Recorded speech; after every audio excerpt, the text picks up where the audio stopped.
こんにちは、しずさです。今回はスタジオツアーをしてみたいと思います。スタジオツアーといっても、私の刺繍スペースは6畳の部屋の一角なので、道具の紹介がメインになります。2畳ほどのスペースですが、私のお気に入りが詰まった空間になります。ぜひ最後まで楽しんでいただけたら嬉しいです。まずはおなじみの道具から紹介します。この中にはいつも使っている握りばさみが入っています。このハサミは私が大学生の頃に通っていた和裁教室の先生に就職の際にいただいたものです。とても使いやすくて大事なハサミなので、時に出しながら大切に使っています。ここにはコテ針が入っています。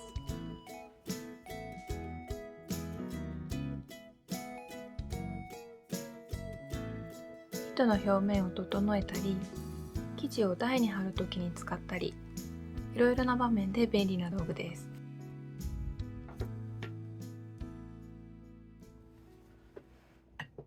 この糊と当て布、アイロンもおなじみの道具です。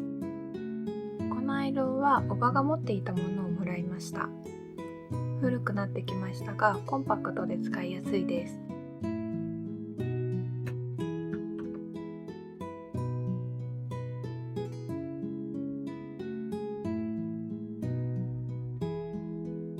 いつも使っている針山です。軽くてこのように生地の上に置いておけるのでとても便利です。使わない針はこちらの四角い針山に刺しています。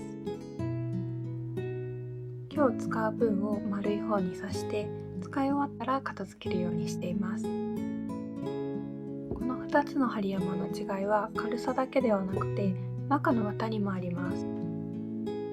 四角い針山には中途半端に余った絹糸や絡まって使えなくなった絹糸を詰めています。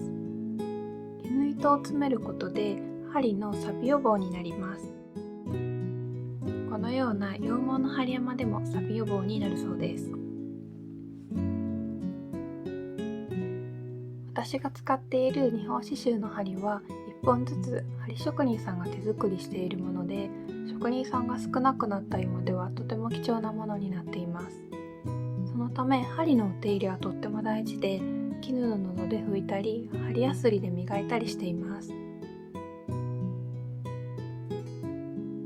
やってしまいがちなのですが、間違えた糸をほどくときに刺繍針を使わないように気をつけています。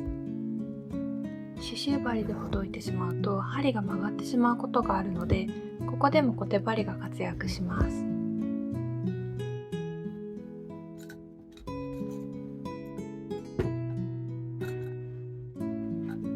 陶器のコップには棒状のものをしまっています。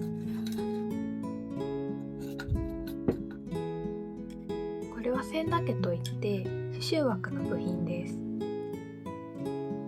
このようにして針具合を固定するのに使います。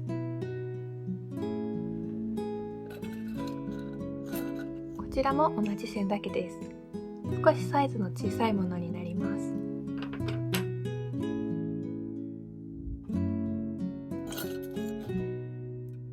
物差しが2種類あります。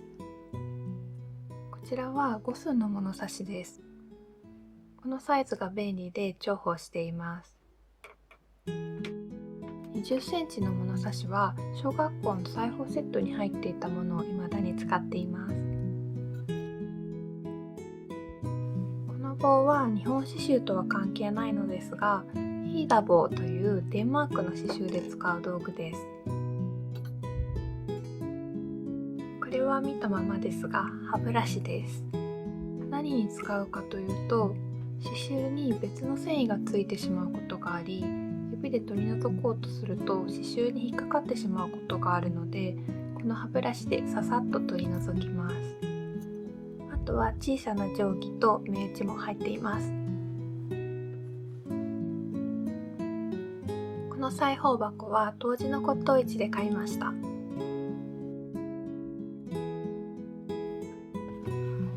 針のストックや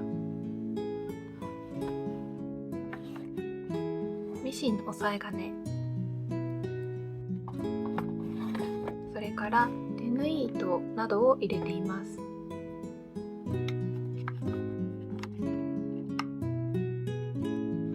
この糸は古いもので糸自体は弱くなってしまっているのですが、糸巻きが可愛くて気に入っています。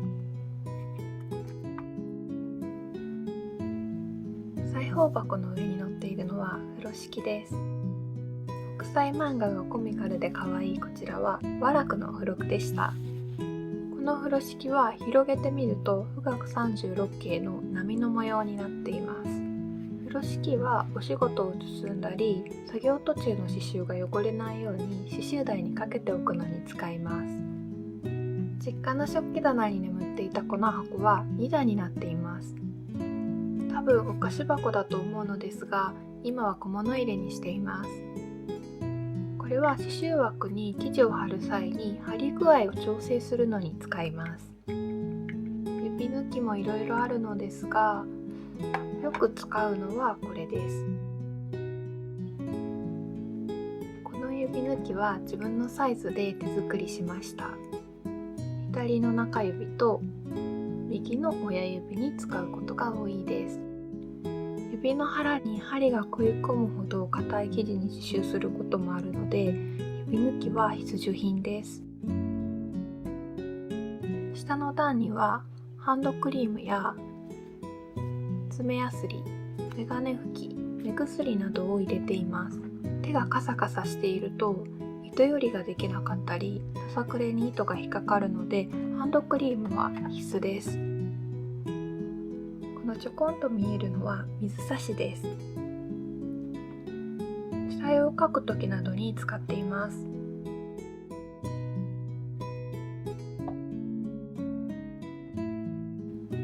ちょこちょこ映り込むこの猫ちゃんの置物は、実は尻尾が筆になっています。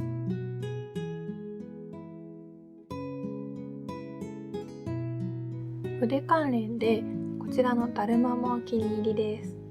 多分箸置きとして売られていたのですが、下絵を描く際の筆置きに使っています。いつも刺繍をしている背中側の壁には刺繍額を飾っています。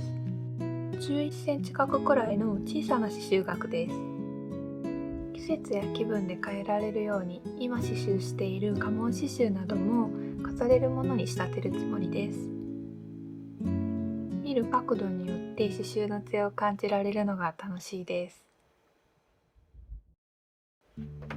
最後に大物系の道具を紹介します。おなじみの刺繍枠、実はこれは小さめの枠で、仕事用にはもう少し大きいものを使っています。左右を巻き取れるので、着物の反物のような長い生地も貼ることができます。こちらはより棒です。これはお借りしているもので年季が入っていてかっこいいです。糸をよったり割ったり、糸作りに使います。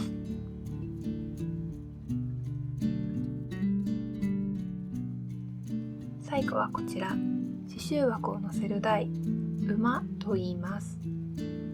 日本刺繍を始めた頃に父に作ってもらいました。父に作ってもらったのは茶色の四角い部分だけで、製材用で使っていたのですが、長時間刺繍するようになってから椅子用にしたくて、私が上下の部分を取り付けました。父には申し訳ないくらい変な形になってしまったのですが、かなり愛着があるので今後も使い続けると思います。いかがだったでしょうか？何か少しでも参考になれば嬉しいです。気になるものがあればコメントで質問いただければと思います。最後までご視聴ありがとうございました。よろしければチャンネル登録やグッドボタンお願いします。それではまた次回の動画でお会いしましょう。